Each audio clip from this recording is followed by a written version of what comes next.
Barang siapa yang melihat ini alam semesta tampak, barang siapa melihat alam semesta ini ada, barang siapa melihat alam semesta ini wujud, dengan sebab bertajallinya Allah pada alam itu, maka orang tersebut tembus pandangan mata hatinya. Kalau kita melihat sesuatu daripada alam semesta itu tampak karena ditampakkan oleh Allah. Setiap kali kita melihat sesuatu bagian dari alam semesta, kita lihat alam itu tampak karena ditampakkan Allah. Kalau demikian halnya kita berpandangan, berarti mata hati kita tembus kepada hakikat. Fakat nabadat basiratuhu, berarti tembus sudah pandangan mata hatinya, dan dia termasuk dalam golongan orang-orang yang ma'rifah kepada Allah subhanahu wa ta'ala. Nah, timbul pertanyaannya, kayak apa caranya supaya kita kawa demikian? Ada 4 perkara. Pertama, membersihkan hati dari sifat yang celaka. 2, menghiasi hati dengan sifat terpuji. 3, banyak zikir kepada Allah. 4, banyak selawat kepada Rasulullah sallallahu alaihi wasallam. Ada di dalam Al-Quran kalimat atau lafaz An-Nur itu dipakaikan untuk Allah subhanahu wa ta'ala. Contohnya firman Allah, Allahu nurus samawati wal ard. Allah merupakan nur langit dan bumi. Di sini yang dimaksud dengan nur itu adalah Allah subhanahu wa ta'ala.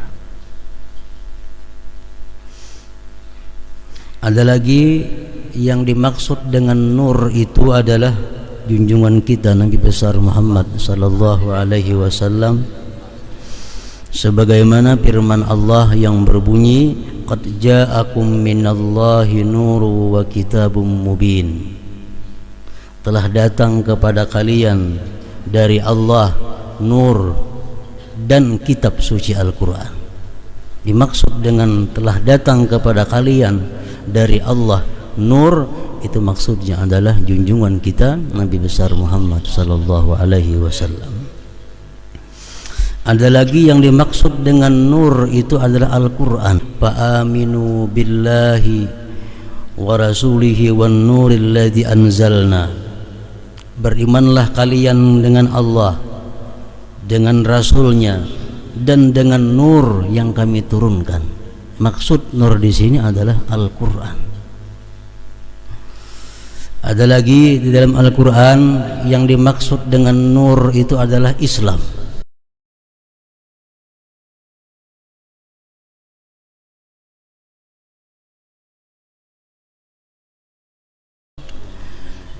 Bismillahirrahmanirrahim. Alhamdulillahil musamma bin nur, al-zahiri fi kulli syai'in shiddataz zuhur, al-mudhhiri li kulli mastur. Ashhadu an la ilaha illallah wahdahu la syarika lahul malikul ghafur, wa ashhadu anna sayyidana Muhammadan abduhu wa rasuluhul mansur. Allahumma salli wa sallim ala nabiyyil mashhur sayyidina maulana Muhammadin al-abdis syakur wa ala alihi wa sahbihi adadal ayyam wa syuhur, amma ba'd. Yang ke-93 daripada nama-nama Allah Al-Husna, yaitu An-Nur.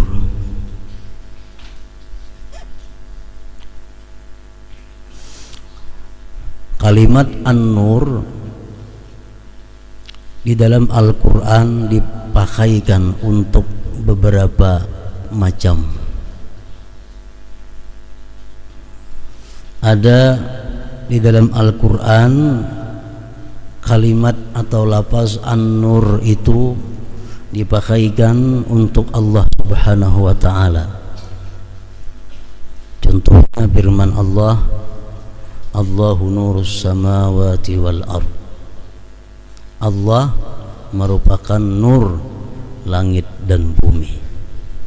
Di sini yang dimaksud dengan nur itu adalah Allah Subhanahu wa taala. Ada lagi yang dimaksud dengan nur itu adalah junjungan kita Nabi besar Muhammad sallallahu alaihi wasallam, sebagaimana firman Allah yang berbunyi, qad ja'akum minallahi nuru wa kitabum mubin. Telah datang kepada kalian dari Allah nur dan kitab suci Al-Quran. Dimaksud dengan telah datang kepada kalian dari Allah nur, itu maksudnya adalah junjungan kita Nabi besar Muhammad sallallahu alaihi wasallam. Ada lagi yang dimaksud dengan nur itu adalah Al-Quran, seperti firman Allah yang berbunyi, fa'aminu billahi wa rasulihi wan nuril ladzi anzalna. Berimanlah kalian dengan Allah, dengan Rasulnya, dan dengan nur yang kami turunkan. Maksud nur di sini adalah Al-Quran. Ada lagi di dalam Al-Quran yang dimaksud dengan nur itu adalah Islam, agama Islam. Firman Allah menyatakan, yuriduna liyutfi'u nurallaha bi afwahihim wallahu mutimmu nurih walau karihal kafirun. Mereka orang-orang kafir itu berusaha memadamkan nur Allah, maksudnya Islam, tetapi Allah menyempurnakan agama Islam itu walaupun benci orang-orang kafir. Nah, jadi nur dipakaikan kepada berbagai macam, dan setiap satu di antaranya mempunyai makna yang berbeda-beda, makna yang berlain-lain. Kalau nur yang dalam Asmaullah Al-Husna itu artinya adalah huwa zahir al-muzhiru li ghairi. Nur nama Allah yang ke-93 itu artinya adalah yang tampak, yang jelas, yang menampakkan bagi yang lainnya.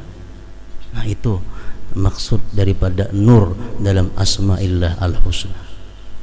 Jadi Allah itu tampak, nur Allah tampak dan menampakkan bagi yang lainnya. Nah, seperti itulah kira-kira sifatnya cahaya. Cahaya itu tampak, kelihatan, dan dia menampakkan yang lainnya. Az-zahir al-muzhir li ghairi. Allah maha tampak, Allah maha jelas, dan dia menampakkan bagi yang lainnya. Qala Ibnu Athaillah Sakandari berkata, Al-Imam Ibnu Athaillah, al-kaunu kulluhu zulmah wa innama anarahu zuhul haqqi fihi. Alam semesta ini, kaun itu artinya alam. Alam itu artinya sesuatu yang selain Allah, baik surga, neraka, dunia, dan sebagainya. Pokoknya selain Allah disebut alam.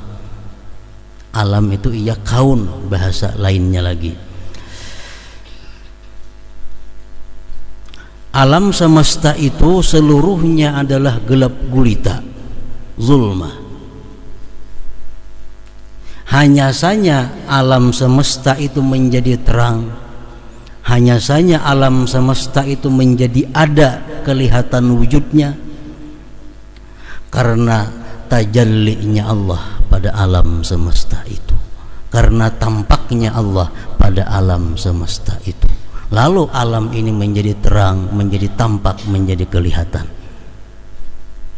Nah, para muhibbin rahimakumullah, Allah tampak dan dia menampakkan yang lainnya. Alam semesta ini yang dulunya gelap gulita, yang dulunya tidak ada sama sekali, tapi dengan tajallinya Allah pada alam, maka alam itu menjadi berwujud dan menjadi tampak jelas. Faman ra'al kauna zahiran bi izharil haqqi fihi faqad nabadat basiratuhu wa dakhala fi zumrati ahli irfan. Barang siapa yang melihat ini alam semesta tampak, barang siapa melihat alam semesta ini ada, barang siapa melihat alam semesta ini wujud, dengan sebab bertajallinya Allah pada alam itu, maka orang tersebut tembus pandangan mata hatinya. Kalau kita melihat sesuatu daripada alam semesta itu tampak karena ditampakkan oleh Allah. Setiap kali kita melihat sesuatu bagian dari alam semesta, kita lihat alam itu tampak karena ditampakkan Allah. Kalau demikian halnya kita berpandangan, berarti mata hati kita tembus kepada hakikat. Fakat nabadat basiratuhu, berarti tembus sudah pandangan mata hatinya, dan dia termasuk dalam golongan orang-orang yang ma'rifah kepada Allah subhanahu wa ta'ala. Ini man ra'al kaun zahira bi izharil haqqi bihi. Jadi alam semesta itu pohon termasuk, lautan termasuk, rezeki termasuk, gunung termasuk, kendaraan termasuk, duit termasuk, makanan termasuk, anak, bini, laki, ibu, bapak, semuaan termasuk dalam kalimat kaun, alam semesta. Jadi kalau kita melihat, andai kata kita melihat anak kita, bahwa anak kita ini ada, bisa tampak, anak kita ini bisa jelas, bisa ada wujudnya karena tajallinya Allah pada ini si anak, nah itu marahnya tembus pandangan mata hati kita. Nah itu maksudnya. Anak ini asalnya kadada, anak ini asalnya gelap, kadada. Sekarang anak jadi ada, anak jadi kelihatan. Kenapa demikian? Karena izharil haqqi bihi, karena Allah menampakkan anak itu. Nah, jadi bila mana kita melihat sesuatu daripada alam semesta ini, lalu kita ingat bahwa alam semesta ini ditampakkan wujudnya oleh Allah subhanahu wa ta'ala an-nur, berarti kita punya mata hati yang tajam, mata hati yang sempurna, mata hati yang bagus, dan termasuk orang yang ma'rifat kepada Allah subhanahu wa ta'ala. Misalnya kita kedatangan satu rezeki alam semesta, termasuk bagian alam. Kita kedatangan rezeki, yang memberi kita rezeki ini adalah Fulan bin Fulan. Kita terima rezeki itu, kita melihat rezeki ini yang menyampaikan kepadaku adalah Fulan bin Fulan, tapi Fulan bin Fulan ini adalah sebenarnya daripada Allah subhanahu wa ta'ala. Nah ini ngarannya tembus pandangan mata hati kita. Bila kita menerima bantuan atau apapun dari si Fulan, kita anggap ini memang dari si Fulan, dan kita lupa bahwa itu dari Allah, nah ini nang buta mata hatinya. Itu masalah nikmat. Demikian pula halnya masalah musibah. Musibah, dengan sebab si Fulan kita dapat musibah. Bila kita melihat bahwa si Fulan itu hanya merupakan sebab, tapi yang sebenarnya menampakkan adanya musibah itu adalah Allah subhanahu wa ta'ala, berarti tembus pandangan mata hati kita. Nah ini maksudnya daripada pemahaman nama Allah An-Nur. Dia maha tampak, dan dialah yang menampakkan bagi yang lainnya. Wa man ra'al kauna zahira wa lam yaral mudhhir faqad ihtajabat basiratuhu bil kaun. Barang siapa melihat ini alam, nang apakah? Barang siapa melihat ini alam tampak, jelas, dan dia tidak melihat yang menampakkannya, Dia kadang melihat yang menampakkannya, dia kadang melihat yang berada di balik belakangnya. Faqad ihtajabat basiratuhu bil kaun, berarti terdinding mata hatinya dengan alam semesta itu. Terdinding mata hatinya dengan alam semesta itu. Kalau kita dapat musibah karena si fulan, habis-habisan kita meniwas memarahi kepada si fulan, lupa bahwa si fulan ini adalah tidak mempunyai daya upaya, dan dia itu ada karena diadakan oleh Allah Subhanahu wa taala. Kalau orang mengantarkan nikmat kepada kita, kita habis-habisan berterima kasih kepada fulan, lupa kepada Allah. Nah, ini ngarannya terdinding mata hatinya dengan alam semesta. Wa man ra'al kauna zahira wa lam yaral mudhir faqad ihtajabat basiratuhu bil kaun. Orang yang hanya melihat alam itu wujud tapi dia lupa, dia tidak melihat kepada yang mewujudkannya, yaitu Allah, berarti mata hatinya terdinding dengan alam semesta itu. Wa man ihtajabat basiratuhu bil kaun fa huwa ma'al kaun. Orang-orang yang terdinding mata hatinya dengan alam semesta ini, maka dia itu beserta alam semesta, tidak beserta Allah Subhanahu wa ta'ala. Kalau kita berpandangan selalu kepada makhluk, kita berpandangan selalu kepada asbab, kita lupa kepada Khalik, kita lupa kepada Musabbib, berarti kita ini ma'al kaun ngarannya. Kita ini hidup beserta alam, kada beserta Allah. Wa man ihtajabat basiratuhu bil kaun fa huwa ma'al kaun. Jikalau mata hatinya tertutup dengan alam semesta ini, maka dia beserta alam. Kalau orang tuh beserta alam macam apa? Kalau kita nih hidup beserta alam, kada beserta Allah. Kita melihat sesuatu ingat situ aja. Nah, kalau kita macam itu, intafakkara tawaqqafa fikruhu fil kaun. Jikalau dia berpikir, pikirannya terhingga sampai pada alam itu aja. Kalau kita melihat keindahan, ya paling-paling bagusnya gunung itu, bagusnya ini, ingat situ tuh bang. Kalau melihat ada sesuatu yang baik, baiknya ini, ingat situ, tawaqqafa fikruhu fil kaun. Terhenti pikirannya pada kaun itu, kada sampai kepada yang mencipta Allah Subhanahu wa ta'ala. Nah, ini orang yang hidupnya beserta alam semesta. Intafakkara tawaqqafa fikruhu fil kaun. Jikalau dia berpikir, pikirannya terhenti pada kaun itu, pada alam itu. Padahal Allah menyuruh kita berpikir supaya kita dapat petunjuk siapa yang menciptakan.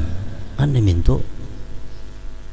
Allahum mitafakkarun, agar mereka berpikir siapa yang menciptakan, siapa yang menampakkan, siapa yang memberi hidayah, siapa yang memberi petunjuk. Ada ini kada, dia hanya berpikir sebatas itu alam semesta. Wa in shalla ilal kaun. Jikalau dia sembahyang, sembahyangnya pun kepada alam semesta. Ini orang yang hidupnya beserta alam.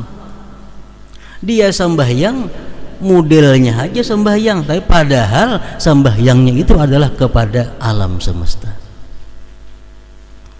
Tergantung apa yang mendindingi kita. Misalnya hati kita didindingi oleh kedudukan, hati kita didindingi oleh jabatan. Artinya apa? Kita selalu menginginkan, mencintai, merindukan jabatan, kedudukan. Nah, andai kata dia sembahyang pikirannya pasti kepada kedudukan dan jabatan.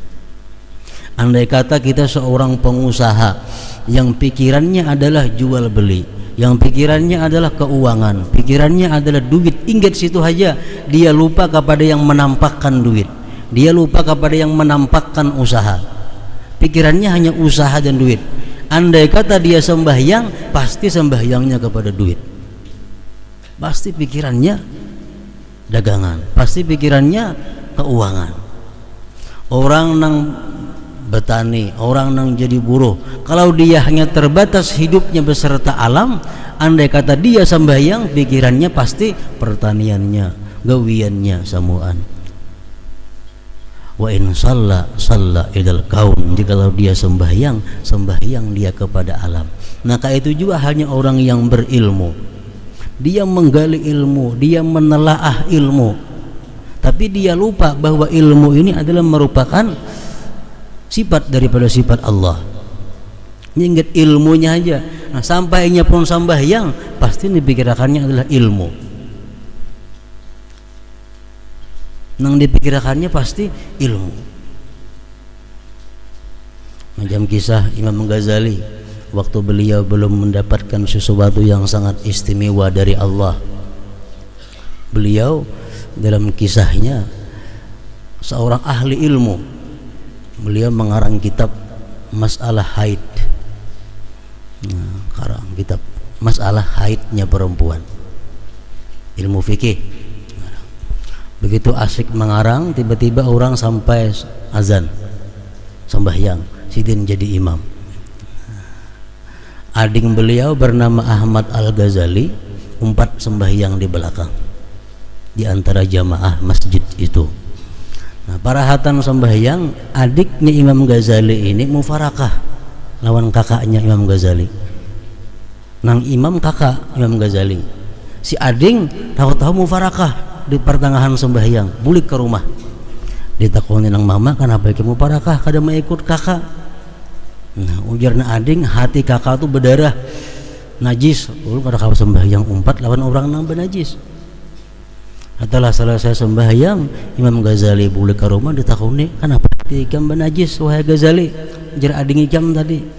Imam Ghazali baru sadar bahwa waktu sembahyang tadi hati sidin mengatakan karangan masalah haid, masalah darah. Nah, ini orang yang pikirannya kepada ilmu, sampai-sampai sembahyangnya pun dia menghadap kepada ilmu. Wa man shalla shalla ilal kaun. Wa in tasaddaqa tasaddaqa lil kaun. Jikalau dia bersedekah, tujuannya bukan karena Allah, tapi karena alam semesta. Kalau dia ada sosial, ada bersedekah, tujuannya pasti untuk dipuji orang, untuk disanjung orang, untuk dipilih orang, punya orang politik. Wa in tasaddaqa tasaddaqa lil kaun. Amun dia bersedekah, tujuannya pasti untuk alam, bukan untuk Allah Subhanahu wa ta'ala.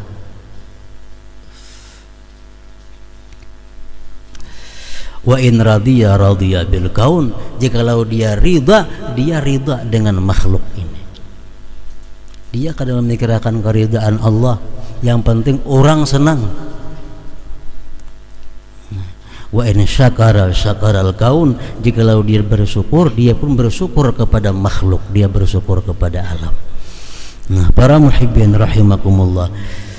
Jadi kalau orang yang hanya melihat alam ini tegak, terang, benderang, tapi lupa bahwa ada yang menerangi, ada yang mewujudkan, ada yang menjadikan, lupa melihat itu, jadilah macam tadi.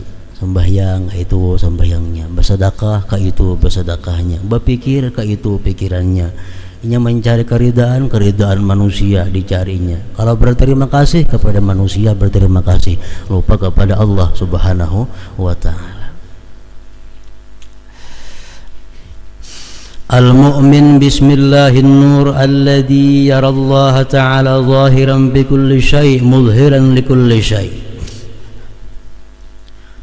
Kita sudah mengetahui bahwa Allah Ta'ala tadi nur, artinya tampak dan menampakkan yang lain.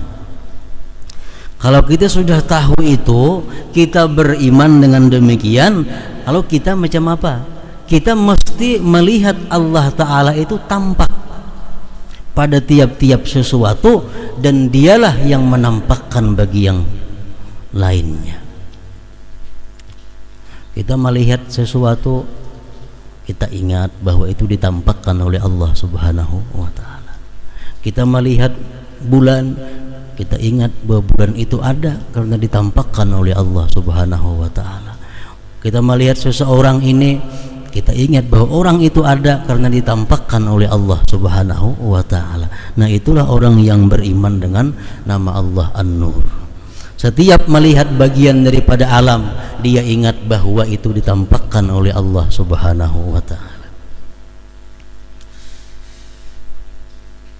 Al-mu'min bismillahin nur alladhi yarallaha ta'ala zahiran bi kulli syai' mudhiran li kulli syai'. Orang yang beriman dengan nama Allah An-Nur ialah orang yang melihat Allah Ta'ala itu tampak pada tiap-tiap sesuatu. Artinya jangan dipadahkan Tuhan itu beandak di sesuatu. Kita melihat Allah itu tampak pada sesuatu, kitanya yang melihat sesuatu itu tampak, Allahnya kada tahu di mana. Macam kita melihat Allah di bawah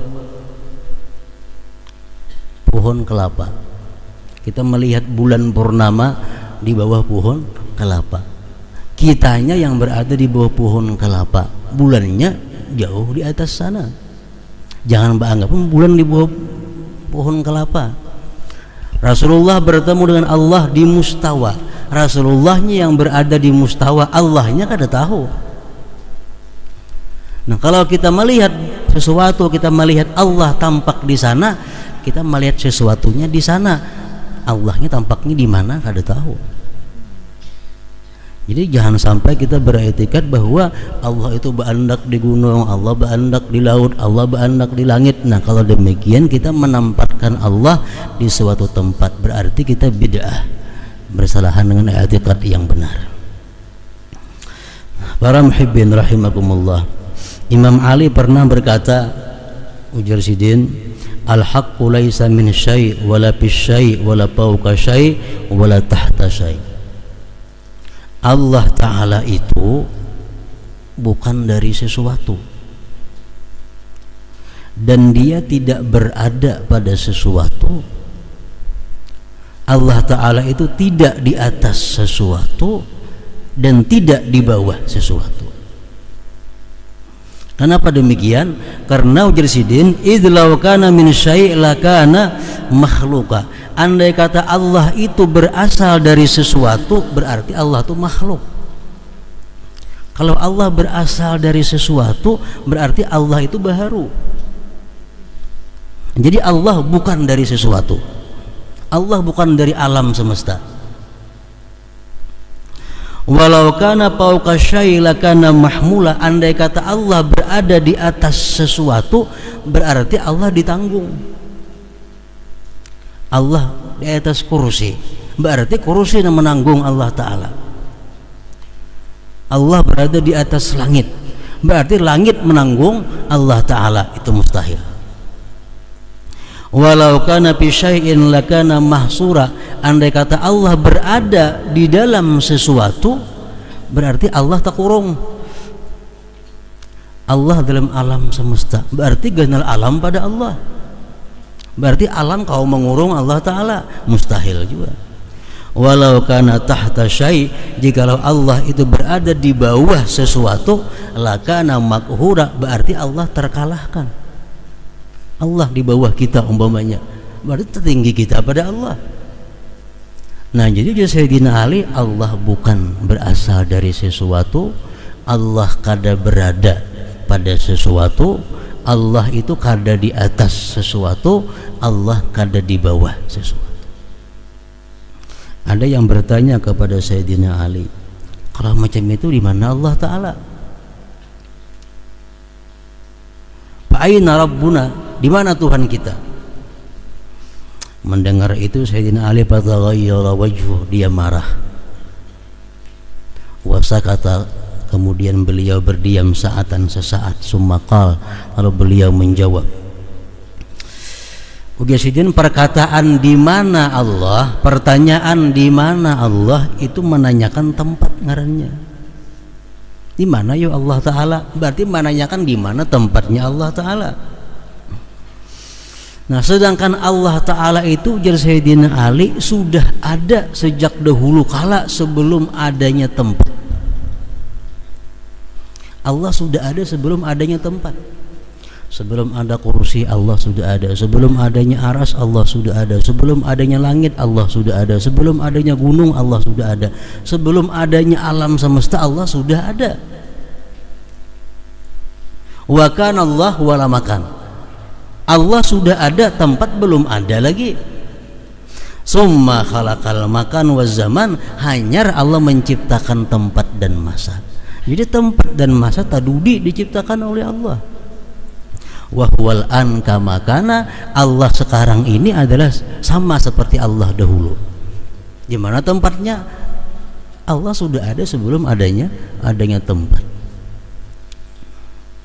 Menjadi kalau kita umpamanya mengatakan bahwa kita melihat Allah pada sesuatu, itu hanya istilah zarfiyah atau majaz. Artinya kita melihat Allah di pohon, kita melihat Allah di gunung. Maksudnya apa? Dengan melihat gunung kita ingat kepada Allah, dengan melihat pohon kita ingat kepada Allah. Bukan Allah berandak di gunung, di pohon, itu hal yang mustahil bagi Allah subhanahu wa ta'ala. Begitu melihat sapi ingat Allah, bukan di sapi Allah ta'ala. Artinya apa?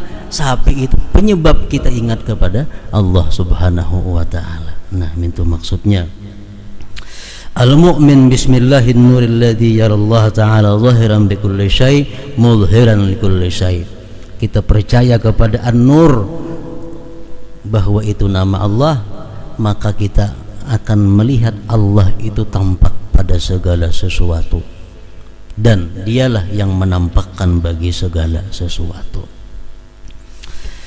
Nah, timbul pertanyaannya, kayak apa caranya supaya kita kawa demikian? Melihat ada orang yang baik, kita ingat kepada Allah. Melihat ada orang yang jahat, kita ingat kepada Allah. Melihat ada musibah, kita ingat kepada Allah. Datang nikmat, kita ingat kepada Allah. Nah, kalau kita macam itu, kita mendapatkan buah iman kepada nama Allah Nur ini. Nah, lalu caranya supaya kita kawan macam itu kayak apa? Para ulama sufi mengatakan, wa dzalika bi takhliyatil qalbi an sifatil muhlikat wa tahliyatiha bi sifatil mahmudat ma'a kasrati dzikrillah ta'ala wassalati 'alan nabi sallallahu alaihi wasallam. Hendak kawan yang macam itu ada 4 perkara. Pertama, membersihkan hati dari sifat yang celaka. 2, menghiasi hati dengan sifat terpuji. 3, banyak zikir kepada Allah. 4, banyak selawat kepada Rasulullah sallallahu alaihi wasallam. Kalau kita 4 perkara itu bisa, maka kita akan selalu ingat kepada Allah, walaupun apa yang kita lihat, walaupun apa yang kita rasa. Nah, pertama, bersihkan hati dari sifat yang tercela. Hanya hiasi dengan sifat terpuji. Ditambah banyak zikir, banyak salawat. Allah pasti akan memberikan kita ma'rifat kepadanya. Orang ma'rifat itu orang yang ingat selalu kepada Allah, apapun yang dirasakan dan yang dilihatnya. Riya sifat yang kada baik, sifat yang membinasakan. Dibersihkan, diganti dengan ikhlas. Ikhlas sifat terpuji. Sombong sifat yang tercela, dibersihkan dari hati kita, kita ganti dengan tawadhu. Tawadhu sifat yang terpuji. Tamak sifat yang kada baik, itu dibuang, diganti dengan sifat qanaah. Qanaah sifat yang terpuji. Hasad, iri, dengki sifat yang jelek, dibuang, ganti dengan sifat iradatul khair, berkehendak baik kepada orang-orang muslim. Hati ketujuh menyambat orang gibah, buangi itu, ganti dengan kasratu madhil wair, dengan banyak memuji orang lain. Hati ketujuh namimah, adu domba, ganti dengan islah, ketujuh mendamaikan orang lain. Nah, buangi sifat yang buruk, pakaiani dengan sifat yang terpuji. Ditambah banyak-banyak zikrullah dan banyak salawat kepada Rasulullah, niscaya kita akan diberi Allah anugerah ma'rifat kepadanya. Bila sudah kita ma'rifat kepada Allah, apapun yang kita lihat, kita dengar, kita rasa, kita ingat selalu kepada Allah subhanahu wa ta'ala. Nah, kemudian 94 daripada asmaullah al-husna, nama Allah al-hadi. Hadratin Nabi sallallahu alaihi wasallam. Al-Fatihah. Bismillahirrahmanirrahim.